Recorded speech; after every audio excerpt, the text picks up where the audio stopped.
They devoted themselves to apostles' teaching, fellowship, breaking of the bread, and prayer. Acts chapter 2, verse 42. My dear brothers and sisters, the early Christian community committed to four key practices. First one, apostles' teaching. Second, fellowship. Third, breaking of the bread. Fourth, prayer.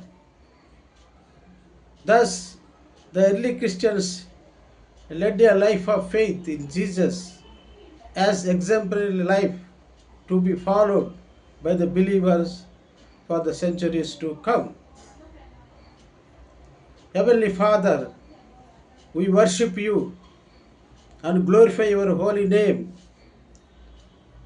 Father, inspire us to lead a life of faith in Jesus till the end, so that we may attain eternal life. We make this prayer through Christ our Lord. Amen.